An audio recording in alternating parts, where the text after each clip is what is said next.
नमस्कार। मैं एक बार फिर से पंकज सिन्हा आपके सामने आज आप लोगों के लिए एक बायोलॉजी का बहुत बड़ा चैप्टर और बहुत ही इंपॉर्टेंट चैप्टर लेके आया हूं। और ये चैप्टर आप अगर बायोलॉजी या साइंस पढ़ रहे हैं तो आप 9th 10th 8th 12th graduation master degree PhD जितने भी आप करने जाएं आपको ये हमेशा ही याद रखना होगा और इसके कंसेप्ट को समझना होगा। इस चैप्टर का नाम है the cells the basic unit of life. हमने दोस्तों आपके लिए यह जो बनाया है, जो आज हमने अपने चैनल पे लाया है, यह एक बेसिक पार्ट है और इसमें मैंने कोशिश की है आपको ऑथेंटिक रिसोर्सेज से इंफॉर्मेशन देने के लिए। दोस्तों आपको ऐसा लगता होगा कि क्या मैं सेल्स के बारे में जानूं, मैंने तो ग्रेजुएशन करा है, मैंने पीएचडी किया है, मैंने मास्टर किया है। लेकिन दोस्तों कुछ चीजें ऐसी होती है जो हमेशा ही इवॉल्विंग है और जो हमेशा ही याद करते रहना चाहिए, जिससे कि वो हमारे दिमाग में एक तरीके से बैठ जाए। दोस्तों मैं कुछ प्रश्न करना चाहता हूं, शायद आपको मालूम भी हो, अगर मालूम हो तो आप आंसर सोच के रखें। जैसे कि पहला प्रश्न है, क्या आपको मालूम है कि हमारे शरीर में सबसे बड़ा कौन सा सेल है? So did you know the longest cell in human body? दूसरा प्रश्न है लार्जेस्ट सेल इन ह्यूमन। दोनों प्रश्न में अंतर है। लॉन्गेस्ट मतलब सबसे लंबा, लार्जेस्ट मतलब सबसे बड़ा। जैसे कुतुब मीनार बहुत लंबी एक इमारत है और लाल किला एक बहुत बड़ी इमारत है, तो ये दोनों में बेसिक अंतर है। तो आपको बताना है ह्यूमन बॉडी में सबसे बड़ा और ह्यूमन बॉडी में सबसे लंबा सेल कौन सा है। कौन सा ऐसे शरीर का सेल है जिसमें सेल डिवीजन नहीं होता है? दोस्तों यह जो मैंने प्रश्न रखे हैं, अगर इसके आंसर आप जानना चाहते हैं तो आपको अंत तक मेरा वीडियो देखना होगा। तीसरा प्रश्न है cell division not possible in which cell and where. चौथा प्रश्न है number of cells in our body. हमारे शरीर में टोटल संख्या कितनी है सेल्स का? एक और बड़ा इंटरेस्टिंग प्रश्न है how many bacteria we are carrying each day. या हमारे जीवन में हमारे शरीर पे कितने बैक्टीरिया होते होंगे? Any guess? आप आंसर अगर जानते भी हैं तो आप सोच के रखें, आपको आंसर आगे मिलेगा। नेक्स्ट क्वेश्चन है smallest cell in human. Human body में स्मॉलेस्ट सेल कौन सा है? Life span of the cell. हमारे बॉडी के जो सेल्स है जिससे कि हमारा शरीर बना है उसकी लाइफ स्पैन कितनी है? What is the life span of the cell? दोस्तों अगर आप जानना चाहते हैं और इन सारी का आंसर आपको मालूम करना है तो हमारे साथ वीडियो पे बने रहें। और दोस्तों वीडियो को लाइक एंड शेयर जरूर करें अपने दोस्तों के साथ, स्टूडेंट के साथ, और जिसे भी आप समझते हैं कि उसे बायोलॉजी या साइंस जाननी चाहिए उनको जरूर आप भेजना। दोस्तों हम आगे बढ़ते हैं। Cells the unit of life. दोस्तों आपको यह समझना होगा cell is the smallest unit of life. अगर कोई एक प्रश्न करता है कि हमारे शरीर का सबसे छोटा अंग कौन सा है, तो सेल नहीं होगा।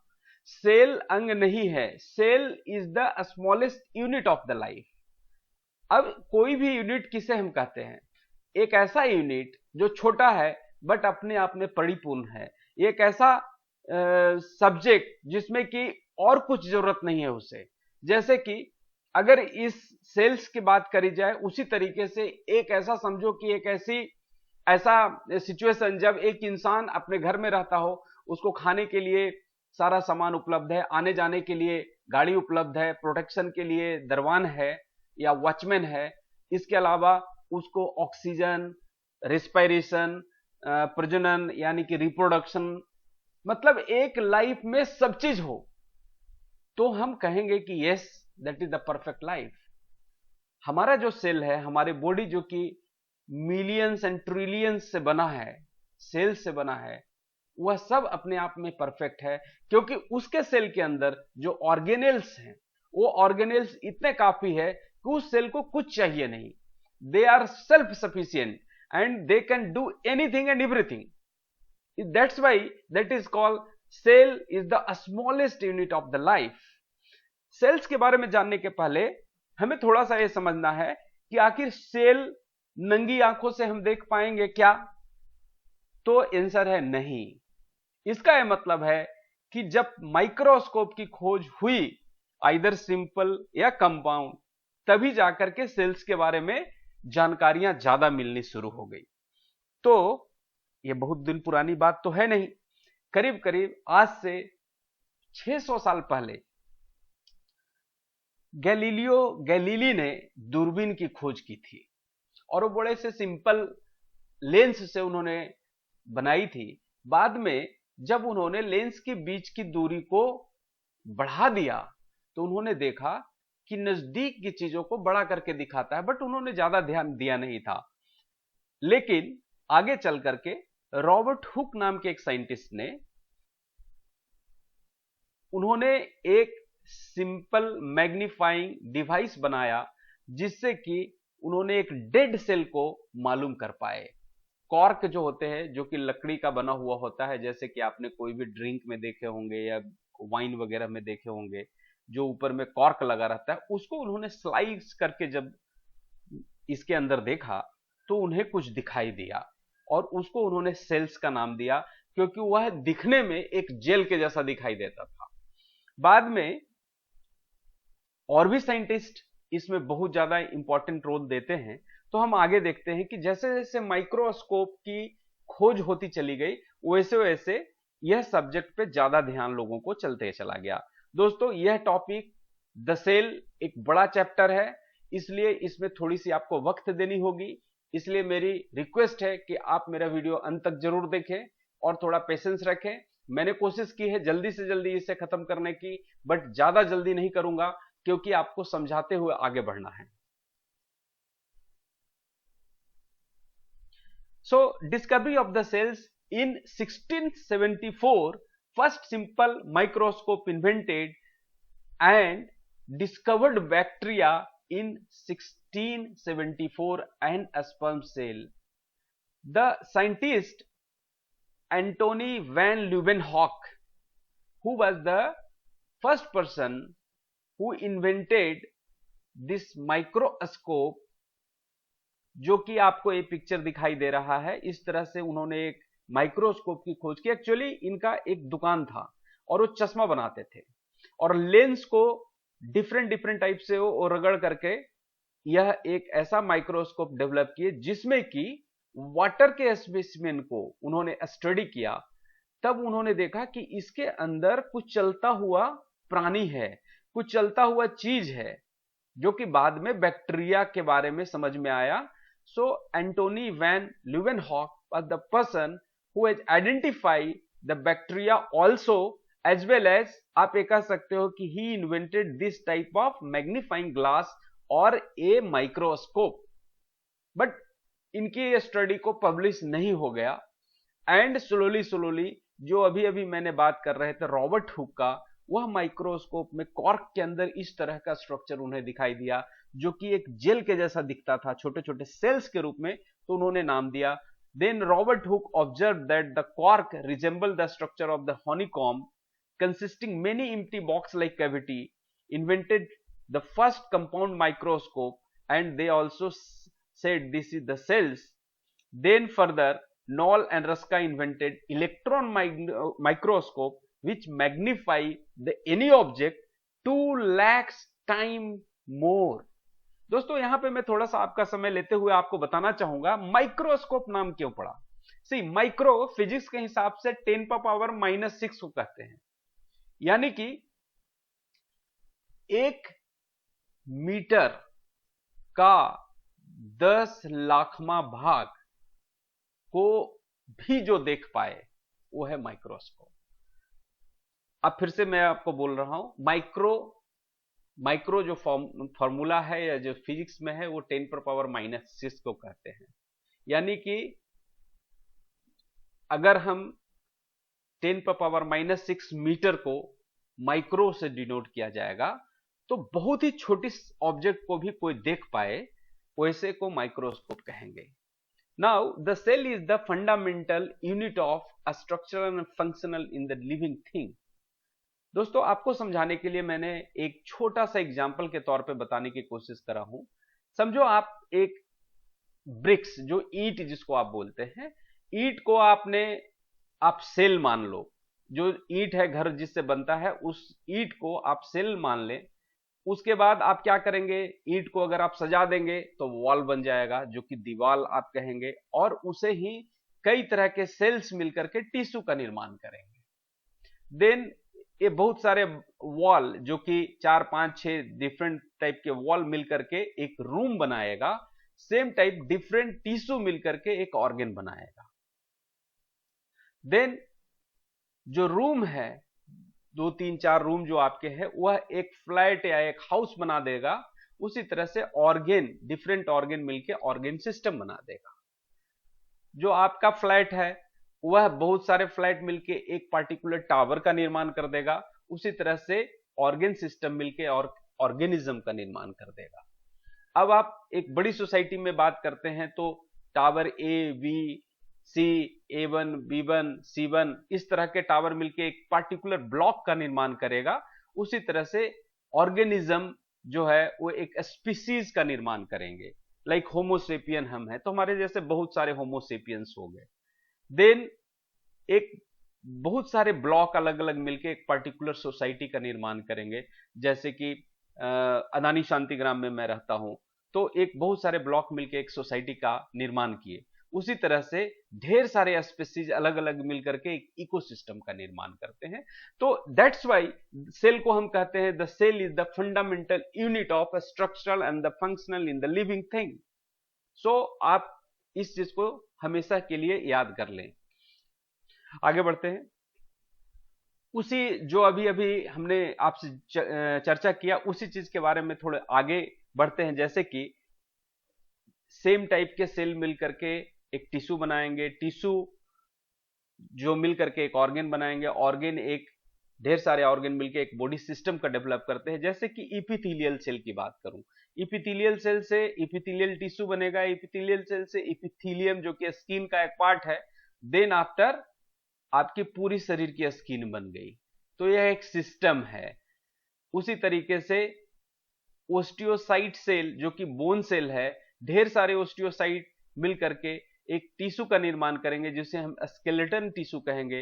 अब ढेर सारे स्केलेटन टिश्यू मिलकर बोन का निर्माण करेंगे और फिर फर्दर स्केलेटल सिस्टम का निर्माण करेंगे। तो आई थिंक आपको समझ में आ गई होगी बात मैं कहना क्या चाहता हूं। अभी हम दोस्तों ज्यादा ध्यान अब देते हैं सेल्स के बारे में जानने के लिए कि एक पार्टिकुलर सेल्स के अंदर ये जो चीजें हैं वो क्या है, ऐसा क्यों है, इतने सारे ऑर्गेन्स हैं और इन सबों का काम क्या है। तो हम आगे बढ़ते हैं। दोस्तों, सबसे पहले मैं आपको एक बात बताना चाहता हूं कि कुछ चीजें याद करनी पड़ेगी आपको। जैसे कि आप समझो एक सेल है, इसको एक सेल के एग्जाम्पल के रूप में मैं आपको कहना चाहता हूं कि डबल लेयर्ड सेल है। इसके अंदर में कुछ अलग अलग ऑर्गन है जो कि मैंने अभी तक बताया नहीं है, बट मैं आपको बताऊंगा। उसके पहले आप एक एग्जाम्पल समझो कि आप एक बाजार में जाते हैं। जब आप बाजार में जाते हैं तो आप एक कैरी बैग लेते हैं, ठीक है। उसके अंदर कुछ कुछ सामान डाले जाते हैं। आप समझो वेजिटेबल मार्केट में गए हैं तो थोड़े ओनियन, थोड़े पोटैटो, टोमेटो और डिफरेंट टाइप के मिर्ची, ये सारी चीजें दी गई है। जो छोटे छोटे सामान हैं उनको और जो इंपॉर्टेंट सामान है उसको फिर से एक कैरी बैग के अंदर पैक करके उस बड़ी वाली कैरी बैग के अंदर डाल दिया जाता है। और कुछ कुछ सामान डायरेक्ट भी डाला जाता है। और ये बहुत सारे सामान हो गए तो उसको एक डबल लेयर लगा दिया जाता है। तो यह एक एग्जाम्पल मैं देने की कोशिश कर रहा हूं आपको, और ये बताने की कोशिश कर रहा हूं कि सेल में कुछ ऑर्गन सिंगल लेयर के होते हैं, कुछ ऑर्गन बिना लेयर के होते हैं, और ओवरऑल ऊपर से एक डबल लेयर का सेल मेम्ब्रेन होता है जिसे प्लाज्मा मेम्ब्रेन भी कहते हैं। तो हम एक एक करके पढ़ेंगे और याद करने के लिए आपके लिए ट्रिक्स भी देता हूं जिससे परमानेंटली आपको याद होगा और एग्जाम में कई प्रश्न आते हैं जिसको कि आप सही आंसर कर पाए। लाइक सेल मेम्ब्रेन और plasma membrane both are the same things, and ये प्लांट और एनिमल दोनों में होगा। एंड ये बहुत ही डेलिकेट होता है, थिन है, इलास्टिक है, सेलेक्टिव परमिएबल होता है। सेलेक्टिव परमिएबल का मतलब यह है कि कुछ चीजें आ सकती है और कुछ चीजें बाहर भी जा सकती है, यानी कि सेल के अंदर घुस सकती है और सेल से बाहर भी कुछ चीजें जा सकती है। That's why it is called selective permeable and made up by the bilayer lipid and protein. Function क्या है सेल मेम्ब्रेन का? The function of the cell membrane to give proper shape and save also. Shape और save मतलब कि किसी भी तरह का ऊपर से कोई चीज दुर्घटना हो जाए, कोई चीज दूसरा मटेरियल आ ना जाए, इसके लिए सेफ्टी के लिए भी ये मेम्ब्रेन जरूरी है। एंट्री एग्जिट कौन करेगा इसका भी ख्याल रखेगा। That's why that is a cell membrane is the function having like shape, save, entry and exit. All organ inside cell may have membrane और मे नॉट बी, जो कि अभी अभी हमने डिस्कस किया। आपको याद करने के लिए हम आगे आपको बताएंगे कि कौन कौन से ऑर्गन है, बट आपको फटाफट मैं आपको कुछ ट्रिक बता देता हूं। सिंगल मेम्ब्रेन वाले कौन कौन से ऑर्गन होंगे, डबल वाले कौन होंगे, और जिसका कोई मेम्ब्रेन नहीं होगा वो कौन सा होगा। तो इसको 3 पार्ट में हमने डिवाइड किया है। आप एक ट्रिक याद रखो, single peg love. Single peg love देखो, just for the your remembering purpose I am giving this single peg love, मतलब कि एक पेग का प्यार। तो सिंगल पेग, सिंगल से हो गया सिंगल मेम्ब्रेन। पी का मतलब हुआ पेरोक्सिसोम, ई का मतलब हुआ इंडोप्लाज्मिक रेटिकुलम, जी का मतलब गोल्जी बॉडी, एल का मतलब लाइसोसोम एंड भी का मतलब वैक्यूल्स। और भी जस्ट ऑप्शनल के रूप में दिया गया है एक ट्रिक को बनाने के लिए। मैं ये कहूं कि peroxisome, endoplasmic reticulum, Golgi body, lysosome and vacuoles जो होते हैं सेल के अंदर, वो सिंगल मेम्ब्रेन का बना हुआ होता है, right. Next, double membrane. Double membrane को याद करने के लिए ऐसे ऑर्गन आप याद रखो, माइटोकॉन्ड्रिया, क्लोरोप्लास्ट और न्यूक्लियस। ये तीनों इंपॉर्टेंट ऑर्गन है, बट सारे इंपॉर्टेंट है। इसको कैसे याद रखेंगे? तो हमने इसको डी का मतलब डबल करा, तो डी मिछनु से, विष्णु होता है वी से, तो मैंने इसे द मिछनु एक आपको शब्द दिया है, द मिछनु। D means double, M I means mitochondria, C H means chloroplast and Nu means nucleus. So the Michnu is the double membrane organ inside into the cell. Non membrane, जैसा कि मैंने कहा कुछ ऑर्गेनेल्स कोई membrane से नहीं होता है।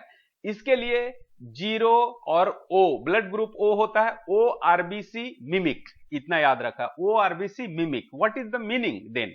O means 0, R means ribosome, B means basal body, C means centrosome, MI mimic का MI means microtubules, next MI का मतलब microfilament and C means cilia and flagella.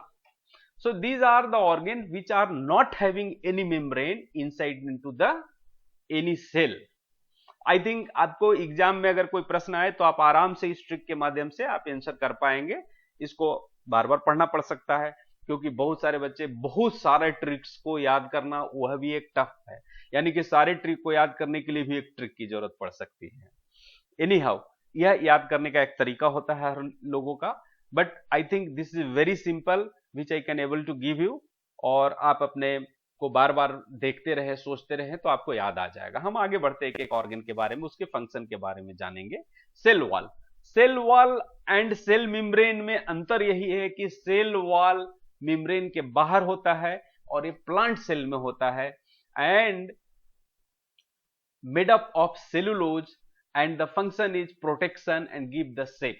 सी, हम लोग सेल, हमारे पास समझो कि एक इंसान के सेल के ऊपर एक सेल मेम्ब्रेन है। सेल मेम्ब्रेन के ऊपर बाद में हम अपनी सुरक्षा के लिए क्या पहन लेते हैं? कपड़े पहन लेते हैं, स्वेटर पहन लेते हैं, शॉल ओढ़ लेते हैं और बाहर घूमते रहते हैं। पर प्लांट के पास क्या है? प्लांट के ऊपर, सेल मेम्ब्रेन के ऊपर तो कुछ है नहीं, तो प्रकृति ने उसे दे रखा है एक सेल वॉल, जो कि उसे ठंडा, गर्मी, बरसात सबसे बचाता है।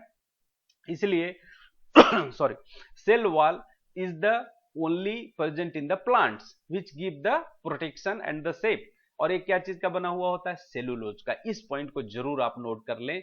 और जैसे कि हम लोग जिसका, उसका काफी इकोनॉमिकल यूज है। हम कॉटन जो कपड़ा बनता है उसी से बनता है, जूट जिससे बनता है, कोकोनट, सारा का सारा कोकोनट के जो रेसे हैं उससे काम होते हैं। Then there is some important thing, bacteria. आपको जान के आश्चर्य होगा, बैक्टीरिया प्लांट के रूप में आता है। बैक्टीरिया को बायोलॉजी में बॉटनी के क्लासेस में पढ़ाई जाती है और उसे बैक्टीरिया को प्लांट कहा गया है। व्हाई? क्योंकि उसके ऊपर सेल वॉल है, मेम्ब्रेन के बाद सेल वॉल मिलता है और उस सेल वॉल क्या चीज का बना हुआ होता है? पेप्टोग्लाइकन का बना हुआ होता है। फंजाई भी एक प्लांट का पार्ट है जिसमें काइटिन का बना हुआ होता है सेल वॉल। सो हम वो सब बाकी चीजें आपको डिटेल में अलग अलग जब बैक्टीरिया, फंजाई या एल्गी पढ़ेंगे तो आपको और डिटेल में क्लियरिटी होगा, क्लासिफिकेशन में क्लियरिटी होगा। बट अभी हम कंसंट्रेट करते हैं सेल का, और ये सेल का चैप्टर थोड़ा सा बड़ा होगा, इसलिए आप please concentrate here. Now mitochondria एक ऑर्गन के बारे में हम जानना चाहते हैं। माइटोकॉन्ड्रिया क्या चीज है? माइटोकॉन्ड्रिया को पावर हाउस भी कहा जाता है, सेल का पावर हाउस, यानी कि सारे सेल में एनर्जी इन्हीं से मिलना है। This is a very very important organelles inside into the cell, and the scientist Altman was the scientist who has discovered this mitochondria, and mitochondria is the responsible for the respiration। समझो हमारा cell भी सांस लेता है, जो आप सांस लेते हैं अल्टीमेटली वो ऑक्सीजन कहाँ जाता है? वह सेल्स को चला जाता है, और सेल्स के अंदर एक क्रेब्स साइकिल चलता है। क्रेब्स साइकिल क्या है? इस पूरी स्टडी को, एक साइकिल को स्टडी करने के साइंटिस्ट का नाम था क्रेब्स। उन्होंने यह स्टडी किया कि रेस्पिरेशन के थ्रू, रेस्पिरेशन के बाद हमारी बॉडी में एनर्जी बनती है, और वह एनर्जी कौन बनाता है? माइटोकॉन्ड्रिया। कैसे? क्रेब्स साइकिल के थ्रू। और कितना बनता है? तो एक ग्लूकोज मोलिक्यूल टूटने से 38 एटीपी बनता है हमारे शरीर में, 38 एटीपी। एटीपी का फुल फॉर्म होता है एडिनोसिन ट्राइफॉस्फेट, और यही एटीपी को बॉडी रिकॉग्नाइज करता है एनर्जी के रूप में। जैसे कि मैं एक छोटा सा एग्जांपल देता हूं आपको। हम लोग खाना खाते हैं, रोटी, चावल, दूध, आइसक्रीम, सो मेनी थिंग्स, हम कुछ भी खाते हैं, ठीक है।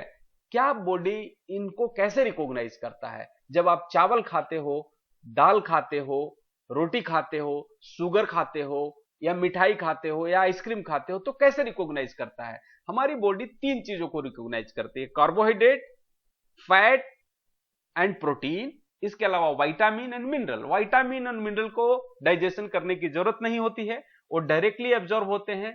कार्बोहाइड्रेट, प्रोटीन और फैट को डाइजेशन करने की जरूरत होती है। जब हम डाइजेशन पढ़ेंगे तो वापिस आपको पूरी बात क्लियर होगी।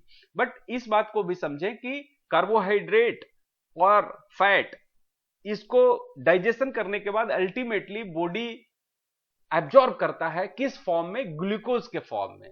बट सेल्स को जब एनर्जी के रूप में चाहिए तो ग्लूकोज के रूप में काम नहीं आता है, ग्लूकोज को फर्दर एटीपी के रूप में कन्वर्ट होना पड़ता है, और वो एटीपी के रूप में कन्वर्ट कौन करता है? ये क्रेब्स साइकिल जो सेल के अंदर में होता है, जो कि माइटोकॉन्ड्रिया करता है। दैट्स वाई इसे हम power house of the cell कहते हैं।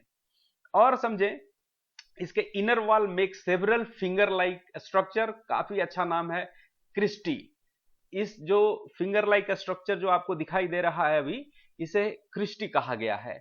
और इस क्रिस्टी के अंदर आप अगर देखेंगे तो यह एक, आप समझो टेनिस खेलते हैं ना, टेनिस के रैकेट के जैसा स्ट्रक्चर पाया जाता है।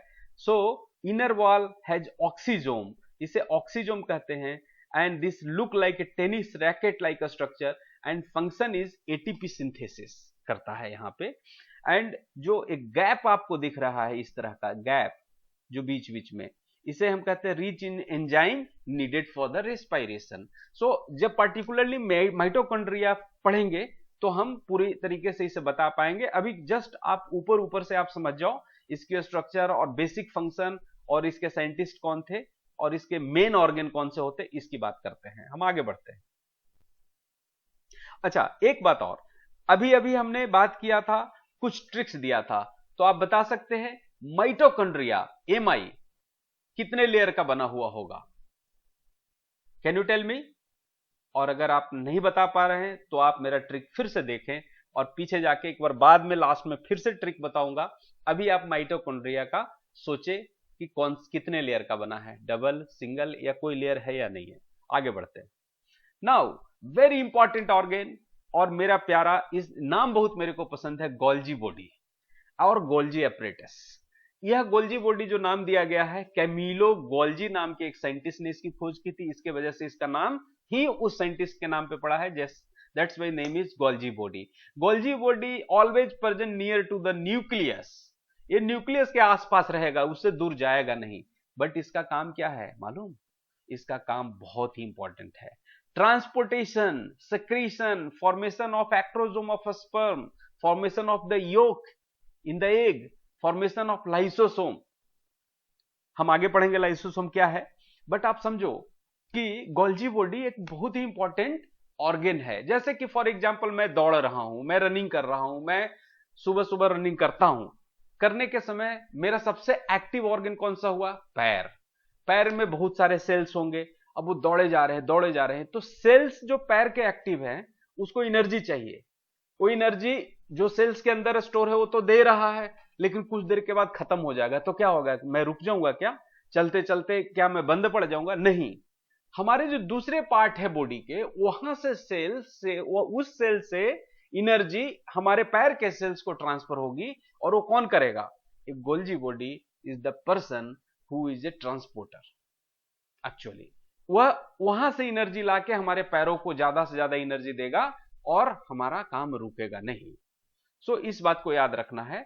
नाउ जैसा कि पिक्चर में आपको दिख रहा है, a system of folded tube like a structure not attached to the nucleus but this is nearer to the nucleus function is the packages things that are made into the cell to transport it to the another organelles or outside of the cell like enzyme, protein, hormones, energy, whatever। ये सारा Golgi body का काम है। हम आगे बढ़ते हैं। Vacuoles are the fluid filled space covered by membrane। Membrane का नाम है tonoplast, and fluid inside is called cell sap, may be organic और इनऑर्गेनिक हो सकता है। In plant vacuoles are large, the cell sap keep cell turgid and maintain. आप यहां पर देख लें, एनिमल सेल है और प्लांट सेल है। प्लांट सेल का वैक्यूल की साइज आप देखो बहुत बड़ा होता है, क्योंकि उनको स्टोर करके पानी रखना पड़ता है, और एनिमल सेल में छोटे छोटे होंगे वैक्यूल, एंड काफी सारे होंगे। Several small vacuole use for the storage can contain nutrients, water और waste material, and plant cell have one large vacuole used to store water and the push against the cell wall keep the plant rigid। now centrosome को हम समझते हैं, centrosome किस तरह का organ है और इसका फंक्शन क्या है। Centrosome responsible for the cell division. जैसे सेल हमारा डिवाइड करता है, एक सेल दूसरे सेल में बनता है, तो इसमें सेंट्रोसोम की रिस्पॉन्सिबिलिटी है maintain the chromosome number. Boveri is the scientist name who coined the term. Centrosome जो बोवेरी नाम के साइंटिस्ट ने दिया था, एंड फ्लेमिंग एंड बेनेडेन ने डिस्कवर किया था। अब आपसे एक प्रश्न है, अगर आपने बायोलॉजी पढ़ी है पहले से, तो आपको एक छोटा सा प्रश्न देता हूं, मेरे को अंतर बताना है आपको। क्रोमोसोम क्या चीज है, सेंट्रोसोम क्या चीज है, सेंट्रियोल्स क्या चीज है, एंड सेंट्रोमियर क्या चीज है। आप जरा सोचना, क्रोमोसोम क्या है, यह शब्द आपने सुने होंगे, कई दफा सुने होंगे। तो व्हाट इज क्रोमोसोम और what is the relation between chromosome and centrosome, क्योंकि दोनों सोम है, तो कुछ है क्या महत्व, कुछ है क्या रिलेशन। क्रोमोसोम और सेंट्रोसोम क्या है, सेंट्रियोल्स क्या है, क्योंकि ये बायोलॉजी में बार बार आएगा, एंड सेंट्रोमियर क्या है। दोस्तों मैं आपको यहां पर क्लियर करने चाहता हूं, centrosome is the organelle that consist to centrioles. अभी अभी हम पढ़ रहे हैं सेल के ऑर्गेनेल्स। सो सेंट्रोसोम क्या चीज है, सेंट्रोसोम सेल के अंदर का एक ऑर्गेनेल है, और इसी ऑर्गेनेल के अंदर में टू सेंट्रियोल्स होते हैं। आप यहां पे पिक्चर में देख सकते हैं, एक मदर सेंट्रियोल और एक डाउटर सेंट्रियोल्स होते हैं। इसकी डिटेल स्टडी आपको डिफरेंट चैप्टर में मिलेगा, लेकिन एक कंफ्यूजन होता है बच्चों के बीच में कि सेंट्रोसोम क्या है, सेंट्रियोल क्या है। तो centrosome is the main organ which is responsible for the cell division, किसके थ्रू होता है? वो सेंट्रियोल्स के थ्रू होता है। सेंट्रियोल्स 90 डिग्री पे अटैच होते हैं, जो कि मदर सेंट्रियोल और डॉटर सेंट्रियोल के रूप में ऑलरेडी हमारे सेल में होता ही है। नाउ क्रोमोसोम, क्रोमोसोम को हमने पिछले चैप्टर में डीएनए आरएनए में पढ़ा था कि क्रोमोसोम तो जेनेटिक मटेरियल का चीज है, और उसकी डिटेल हम ऑर्गेनेल्स में भी पढ़ लेंगे थोड़ा सा, बट इसका सेपरेट हम अलग से वीडियो बनाएंगे क्रोमोसोम के ऊपर। तो क्रोमोसोम एक गुणसूत्र, जिसको हिंदी में कहते हैं, that is the responsible to carry forward the genetic material from one generation to another generation. So chromosome, centrosome and centrioles के बारे में, व्हाट इज सेंट्रोमियर, ये जरा सोचना है। सेंट्रोमियर क्या है? तो centromere is the highly constricted region on the chromosome. जब हम क्रोमोसोम पढ़ेंगे तो कई तरह के सेंट्रियोल्स के वजह से, सेंट्रोमियर के वजह से क्रोमोसोम का अलग अलग नाम दिया गया है। क्रोमोसोम की जो स्ट्रक्चर होती है उसमें एक जगह दबा हुआ कंस्ट्रिक्टेड रीजन होता है, और उसको हम कहते हैं सेंट्रोमियर। सो आपको एक ध्यान रखना है, क्रोमोसोम का जोम और सेंट्रोसोम का सोम में कोई रिलेशन नहीं है। There is the two different thing. Yes, centrosome and centriole is having some relation, and same way chromosome is having relation with centromere. Okay दोस्तों, आगे बढ़ते हैं। Now endoplasmic reticulum important organ है, इसको शॉर्ट फॉर्म में ER भी कहते हैं। So endoplasmic reticulum or ER provide the skeleton of the cell connected with the plasma membrane. Plasma membrane किसको कहेंगे? सेल मेम्ब्रेन को, right? Golgi body and nuclear membrane, जो न्यूक्लियस है सेल के अंदर, जो कि आगे हम देखेंगे, उसके मेम्ब्रेन के साथ जुड़ा रहता है। मींस सेल के अंदर सब चीज हिल डोल नहीं पाए, इधर से इधर नहीं हो जाए, इसलिए एक स्केलेटन के रूप में प्रोवाइड करता है। जैसा कि हमने पीछे बात किया था कि कोई भी सेल अपने आप में परिपूर्ण है तो उसके अंदर हर चीज वो चीजें मिलेगी जो कि उसे जरूरी है। सो इंडोप्लाज्मिक रेटिकुलम दो तरह के होंगे, rough endoplasmic reticulum and smooth endoplasmic reticulum. Rough का शॉर्ट फॉर्म में RER लिखा है, स्मूथ का SER। ये क्यों रफ एंड स्मूथ है? क्या चीज क्या है, ऐसा क्यों है? सी देखो, आपके यहाँ पे पिक्चर में आपको दिख रहा होगा, रफ का मतलब है कि उसके ऊपर कुछ ग्रेन्यूल्स के जैसे हैं, छोटे छोटे छोटे छोटे ग्रेन्यूल्स होते हैं, और वो ग्रेन्यूल्स क्या होते हैं? राइबोसोम होते हैं। राइबोसोम का क्या काम होता है? Protein synthesis. सो रफ इंडोप्लाज्मिक रेटिकुलम के ऊपर राइबोसोम ग्रेन्यूल्स के रूप में होते हैं, इसलिए that portion is called rough endoplasmic reticulum, and the smooth part is not having any type of like this. A smooth endoplasmic reticulum is not having any granules of the ribosome, and that is the responsible for the lipid formation. क्योंकि lipid भी देखो smooth होता है, इसलिए ये smooth part से lipid formation होता है। दैट्स वाई दो पार्ट में इसे डिवाइड किया गया है। In the presence of ribosome part को कहेंगे rough endoplasmic reticulum, without ribosome वाले को कहेंगे स्मूथ इंडोप्लाज्मिक रेटिकुलम। सो आप यहां पर आप छोटे बॉक्स में आप पढ़ सकते हो, the smooth endoplasmic reticulum lack ribosome and function in the lipid metabolism, carbohydrate metabolism and detoxification, and it is specially abundant in the mammalian liver and gonad cell. So आपको याद ये रखना है कि स्मूथ में राइबोसोम नहीं होगा, यानी कि वहां पर प्रोटीन सिंथेसिस नहीं होगा। Now it also synthesize phospholipid, cell which secrete these products such as those in the testes, ovaries and the skin, while gland have a great deal of a smooth endoplasmic reticulum. I think this is very clear. Now rough endoplasmic reticulum and produces protein for export out of the cell or sometime used for their own cell. So rough endoplasmic reticulum having the very high portion of the ribosome and protein secreting cell packaged into the transport vehicle for the export. So इस तरीके से हम ribosome को भी, endoplasmic reticulum को भी समझ चुके हैं। दोस्तों हमें लगता है काफी क्लियर हो चुके हैं, हम आगे बढ़ते हैं। नाउ अभी अभी राइबोसोम की बात की है, और दोस्तों आपको ध्यान रखना है ये सारा सब्जेक्ट बहुत ही लेटेस्ट, इस पे काफी रिसर्च चालू है और कंटिन्यूअसली अपडेशन हो रहा है, और जितना हम नजदीक में और जितना माइक्रो लेवल पे जाएंगे और भी उसमें डीप स्टडी करने की जरूरत होगी, बट बेसिक स्टडी के लिए इतना काफी है। Ribosome, ribosome is discovered by George प्लाडे।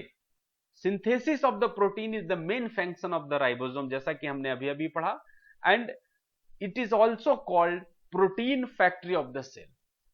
Ribosome में आपको याद है आरबीसी मिमिक, जो हमने एक छोटा सा ट्रिक दिया था, उसमें आर राइबोसोम को कहता है। There is no membrane, O RBC mimic, so no membrane on this ribosome and this is the smallest cell organelle into the cell.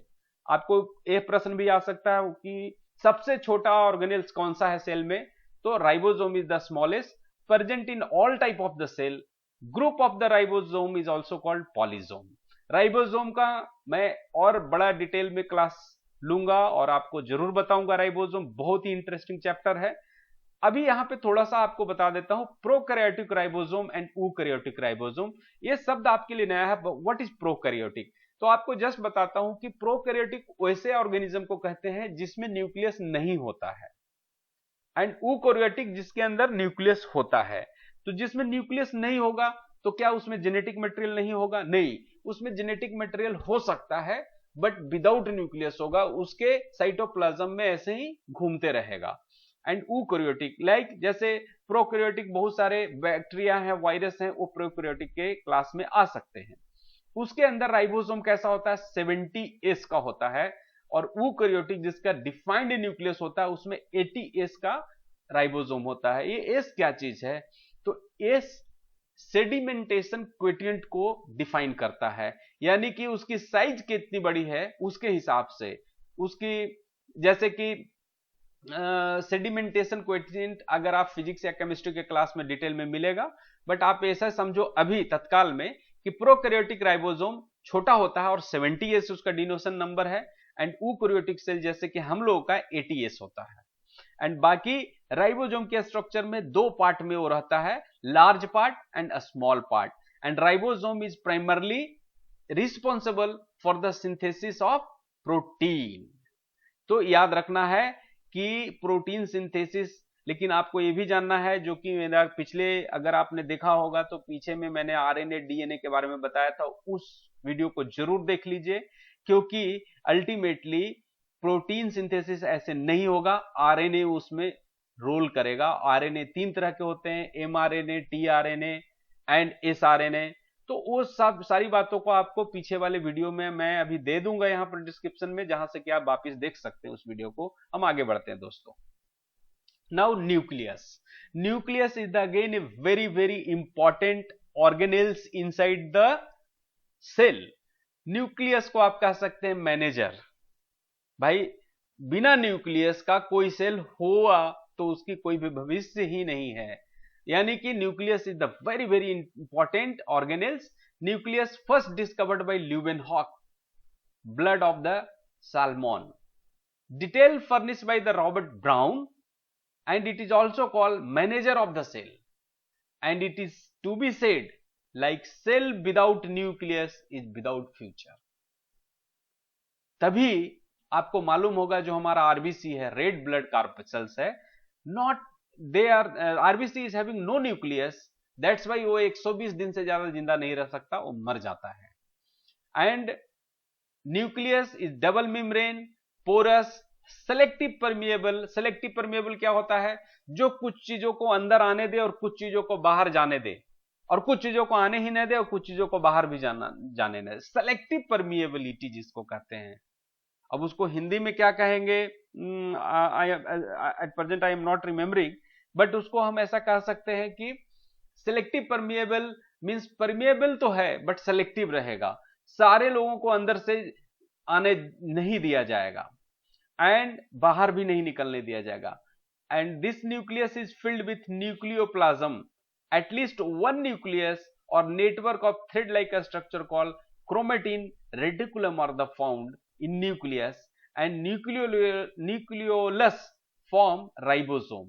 देखो एक और स्ट्रक्चर न्यूक्लियस के अंदर में होता है जिसे हम न्यूक्लियोलस कहते हैं, जो कि एक्चुअली राइबोसोम बनाता है। Chromatin form chromosome during cell division. जो जेनेटिक मटेरियल जिसको हम कहते हैं वो क्रोमेटिन के रूप में सेल के अंदर में रहता है, बट जब सेल डिवीजन शुरू होता है तो उसी को हम क्रोमोसोम के रूप में कहते हैं। क्योंकि वह विजिबल होने लगता है। And chromosome only carry the gene और डीएनए, डीएनए का फुल फॉर्म हमने पीछे बताया था डीऑक्सी राइबो न्यूक्लिक एसिड, जो कि आप पीछे वाले हमारा एक वीडियो है जिसको कि आरएनए डीएनए एंड कोविड ऐसा करके है, उसको आप जरूर देखना। मैं इसका लिंक शेयर कर दूंगा इस वीडियो के बाद, उसको आप देख सकेंगे। नाउ इसकी डिटेल में स्टडी अलग से भी हम करेंगे। हम आगे बढ़ते हैं दोस्तों। इंपॉर्टेंट ऑर्गन है lysosome. Lysosome is what? Lysosome की खोज बहुत पुरानी नहीं है, लेटेस्ट खोज है, क्रिस्टिन डे डुबे ने किया है 1965 में। It is a single membrane organ having 40 different type of hydrolytic enzyme inside into the lysosome.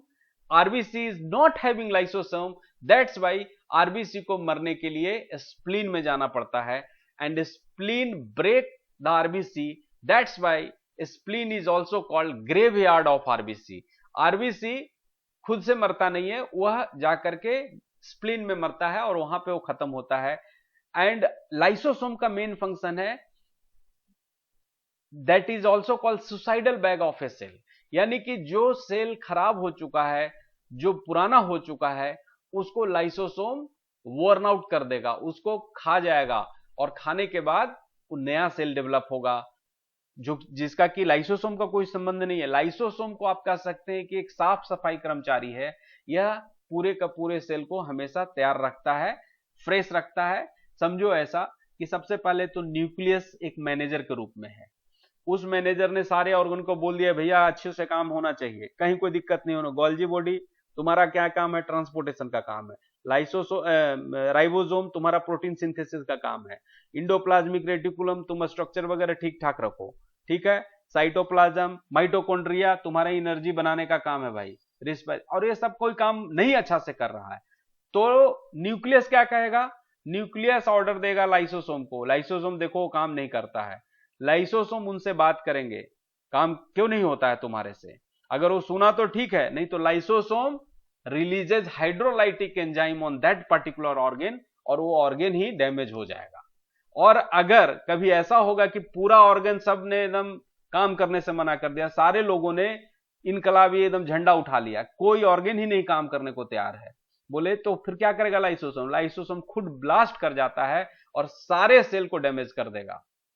यानी कि लाइसोसोम एक इंपॉर्टेंट ऑर्गन है, तभी हमारा बॉडी में जो भी टीयर ऑफ सेल्स हैं या जो डैमेज सेल्स है उसको लाइसोसोम ही फ्री अप करता है।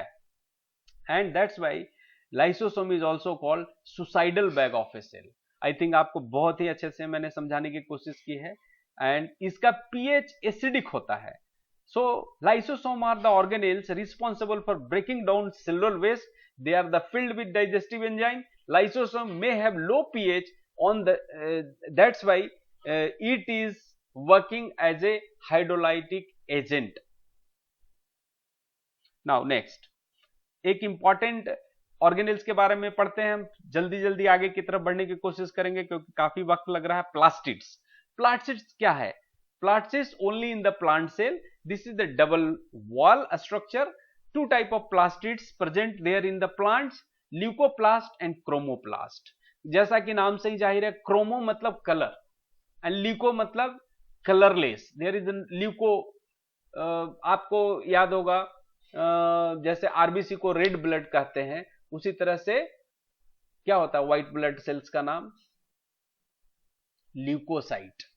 व्हाइट होता है, कोई कलर नहीं होता है, दैट्स वाई इरिथ्रोसाइट्स कहते हैं आरबीसी को और व्हाइट ब्लड सेल को कहते हैं leukocytes. So leucoplast same type में, ल्यूकोप्लास्ट में कोई कलर नहीं होगा। Leucoplast are the colourless and that is responsible for a storage of food. As per the storage, it is further divided into the different part. Like first one is amyloplast. amylase, जैसा कि आपने पढ़ा होगा digestion में, amylo storage of the carbohydrate. Proteinoplast is responsible for the storage of protein, and ileoplast is a storage for the fat, is the responsible, that is the part of the leucoplast. Means इसमें colour नहीं होगा but वह storage का main function करेगा। So that कि plant की अपनी food के लिए, या उसकी जो नेचर है कि प्लांट से ही तो हमें सबको फूड मिलता है, उनको भी मिलता है, हमें भी मिलता है। सो उसको एक बड़ा इंपॉर्टेंट काम है storage of the foods. But उसमें कार्बोहाइड्रेट कौन स्टोर करेगा? अमाइलोप्लास्ट। प्रोटीन कौन करेगा? प्रोटीनोप्लास्ट। देन फैट कौन स्टोर करेगा? इलियोप्लास्ट। तो इस चीज को हम ध्यान रखना है। और हम आगे बढ़ते हैं, क्रोमोप्लास्ट, जो कि एक इंपॉर्टेंट है। Chromoplast is colourful and further divide into two part, photosynthetically active part or inactive part. Photosynthetically active part is a main divided into chloroplast, that color is green, and red part is rhodoplast and pheoplast is brown. So ये तीन चीज photosynthetically active वाले part में आपको याद रखना है। Green वाले को क्लोरोप्लास्ट कहेंगे, रेड वाले को रोडोप्लास्ट एंड ब्राउन वाले को फियोप्लास्ट। नाउ इनएक्टिव पार्ट, जो कि इनएक्टिव है, कलरफुल है बट इनएक्टिव है, वो क्यों है? Found in the petal of the flower, जिसको आप फूल कहते हो। क्या सुंदर फूल है, उसको हम तोड़ के भगवान पे चढ़ाते हैं, बट वह फोटोसिंथेसिस नहीं करता है। वो पोलिनेशन में हेल्प जरूर करता है because of their colour, but photosynthesis के लिए एक्टिव नहीं है। And found in the petal of the flowers, many pigments उसमें हो सकते हैं, जैसे कैरोटीन। अब रेड एंड ऑरेंज टाइप का अगर पिगमेंट है तो कैरोटीन है। जेंथोफिल येलो कलर का जो पिगमेंट है, उसके वजह से उसको हम जेंथोफिल कहेंगे। क्लोरोप्लास्ट फर्दर आपको थोड़ा सा अलग क्लासेस इसके लिए पूरी क्लोरोफिल या फोटोसिंथेसिस की क्लासेस में आपको पूरा क्लियर होगा। Chloroplast is the green pigment and chloroplast is having green pigment that is called chlorophyll. उसके अंदर में क्लोरोफिल होता है, क्लोरोप्लास्ट के अंदर में। And actually chlorophyll is the responsible for the photosynthesis possible with the solar energy. यहां पर फिर से वही बातें को दोहराया गया है। इटियोप्लास्ट क्या काम करेगा, क्रोमोप्लास्ट क्या करेगा, क्लोरोप्लास्ट क्या करेगा, फर्दर आप इसको एक बार देख लेंगे। हम आगे बढ़ते हैं। नाउ बहुत ज्यादा ऑर्गेन अब बचे नहीं है, थोड़े से कुछ ऑर्गेन है, हम फटाफट देख लेते हैं। Cilia and flagella. Cilia and flagella is always from outside of the cell membrane, hair like structure, और सिलिया फ्लैजेला एनिमल में ही होंगे। And function is what? Motion, feeding, and the big hair like structure is called flagella. Like ये flagella है और ये छोटे छोटे सिलिया है। इसका फंक्शन क्या है? मोशन में आएगा, फीडिंग में आएगा, यही इसके काम है। तो इसमें ज्यादा कुछ नहीं है। हम आगे बढ़ते हैं। नाउ इंपॉर्टेंट क्रोमोसोम के बारे में हमने बताया था कि हम डिटेल में अलग से पढ़ेंगे, but here is the something like chromatin fibre. What is chromatin fibre? So network in the interphase changes. जब सेल डिवीजन होता है उसमें इंटरफेज में chromatin fibre change into different small but thick rod like structure called chromosome. So आपको यहां पे एक प्रश्न आ सकता है, या कोई किसी व्यक्ति ने आपसे पूछा कि क्रोमेटिन एंड क्रोमोसोम में अंतर क्या है, तो आपको बहुत ही अच्छे से आंसर देना है, दोनों में कोई अंतर नहीं है। नॉर्मल सेल में क्रोमेटिन के रूप में क्रोमोसोम रहता है, बट जब सेल डिवीजन के लिए सेल तैयार होता है तो यह क्रोमेटिन क्रोमोसोम के रूप में विजिबल होता है। Now function to carry gene, transfer of the character from parent to offspring. Now there is the two important thing another further, total 46 chromosome we have as a human being, और ये हमेशा pair में होते हैं। We are having 23 pairs of the chromosome, 22 pairs called autosome and 1 pair is the sex chromosome. So इसका पूरी की पूरी एक डिफिनिट क्लास होगी और पूरी की पूरी डिफिनिट स्टडी होगी, जिसमें क्रोमोसोम, डीएनए, आरएनए, इसके बारे में और डिटेल लेवल पे हम लोग पढ़ेंगे। आगे बात करते हैं। नाउ ऑर्गेनेल्स करीब करीब खत्म हो चुका है। एक छोटा सा डिफरेंस मैंने बताने की कोशिश की है जिससे कि आपको रिवाइज भी हो जाएगा। Now animal versus plant cell के बारे में हम जानते हैं। प्लांट सेल में ये तीन चीज इंपॉर्टेंटली से अलग होगा जो एनिमल सेल में नहीं होगा। लाइक सेल वॉल होगा प्लांट सेल में, क्लोरोप्लास्ट होगा क्योंकि उसे फोटोसिंथेसिस करना है, लार्ज वैक्यूल्स होगा, very clear. Now animal cell में सेंट्रियोल्स होंगे। सेल डिवीजन के लिए इनके पास सेंट्रियोल, प्लांट सेल के छोटे जो प्लांट सेल होते हैं उसमें सेंट्रियोल्स होते हैं, बाद में उसका प्लेट सेल से डिवीजन होता है, इसलिए वहां पर सेंट्रियोल की जरूरत नहीं है। स्मॉल वैक्यूल्स, और से आपको अभी अभी हमने बात किया सेंट्रियोल्स एंड सेंट्रोसोम में क्या रिलेशन है, वो भी हमने देख लिया था। Now furthermore a small vacuole cilia और फ्लैजेला केवल एनिमल सेल में होता है, प्लांट सेल में होता नहीं है। ये दोनों, ये जो बीच का पार्ट है वो दोनों में कॉमन होंगे, लाइक प्लाज्मा मेम्ब्रेन होंगे, endoplasmic reticulum, mitochondria, nucleus and Golgi apparatus, ये दोनों में होगा। यानी कि हार्डली डिफरेंस है। सेल वॉल इसलिए प्लांट में है क्योंकि उसको आपके जैसे कपड़ा नहीं मिलता, इसलिए उसके पास सेल वॉल है। क्लोरोप्लास्ट उसके पास है क्योंकि आपके जैसा कोई खाना देने वाला नहीं है। राइस चावल आप तो ले आते हैं, आप बनाते थोड़ी हो, मतलब आप खाना बनाते हो, बट चावल आप नहीं बनाते हो, धान आप नहीं बनाते हो, मेज ग्रेन आप नहीं बनाते हो, वो तो प्लांट चलाते हो। तो बेचारे प्लांट को भगवान ने, प्रकृति ने क्लोरोप्लास्ट दे रखा है और उस क्लोरोप्लास्ट से वो खाना बना पाता है अपना। लार्ज वैक्यूल्स, आपके पास घर में रहता है बड़ा बड़ा स्टोर, बैंक है, लॉकर है जहां आप रखते हैं सामान। प्लांट बेचारा क्या करेगा, वो अपने वैक्यूल्स में रखता है सारा सामान। तो ये तीन चीज डिफरेंस तो होना ही चाहिए था। नाउ बाकी चीजें आपके सामने क्लियर है। I think we have understood the entire things. Now eukaryotic and prokaryotic के बारे में थोड़ा सा जो हमने पहले बताया था उस चीज को और डिटेल में समझते हैं। यूकैरियोटिक सेल किसको कहेंगे, वैसे सेल जिसके अंदर सेल न्यूक्लियस होगा, प्रोकैरियोटिक सेल जिसके अंदर न्यूक्लियस नहीं होगा। Now what are the difference? So difference is very clear. In prokaryotic no nucleus, no membrane bound organelle, no cytoskeleton and very simple. यानी कि प्रोकैरियोटिक सेल के अंदर में, जैसे अभी हमने बात किया था, दो तीन आपको छोटे छोटे ट्रिक दिए थे, जीरो आरबीसी मिमिक और फर्स्ट पेग लव। सो ये सब चीजें में double layer organelle, single layer, without layer organelles थे। प्रोकैरियोटिक में एक तो न्यूक्लियस नहीं होगा, दूसरा जो ऑर्गेन्स हैं उसमें भी कोई मेम्ब्रेन नहीं होगा।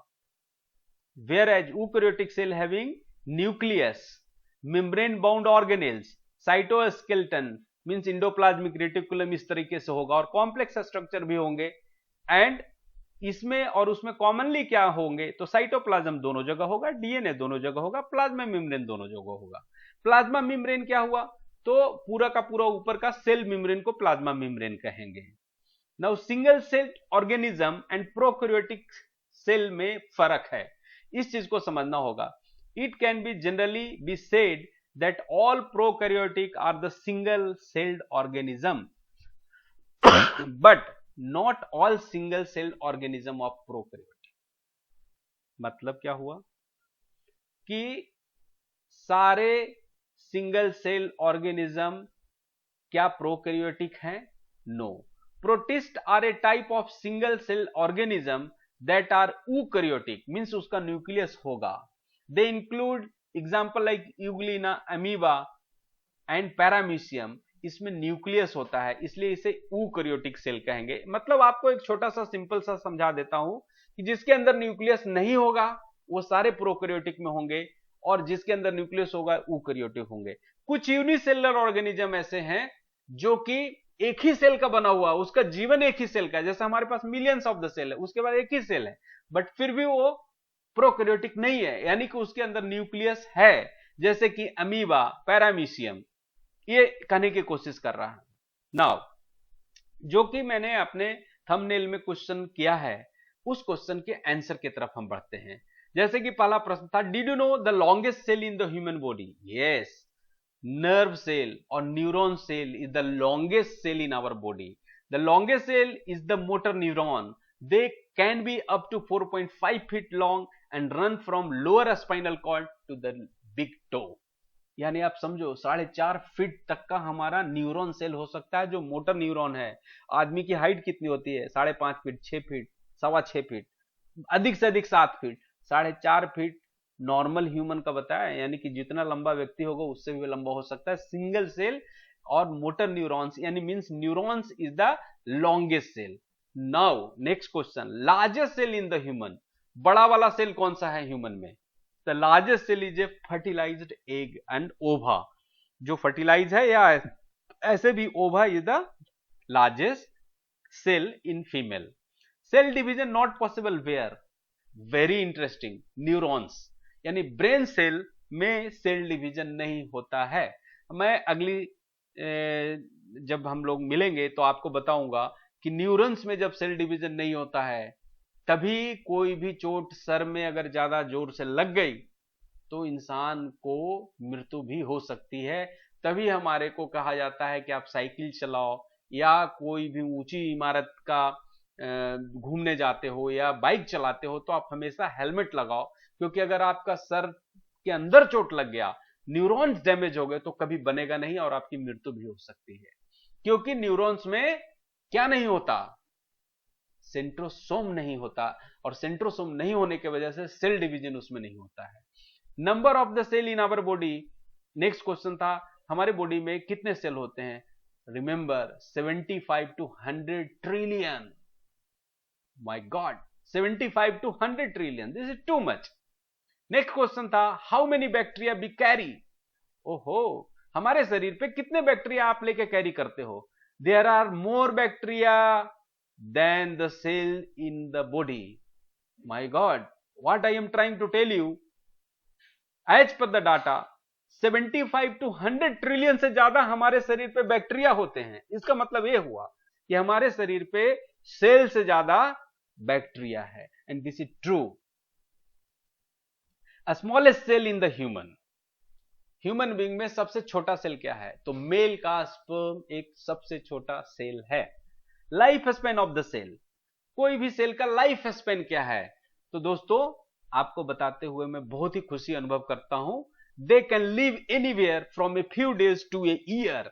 Certain cell of the digestive tract live for only a few days, while some immune system cell can live for up to the 6 week.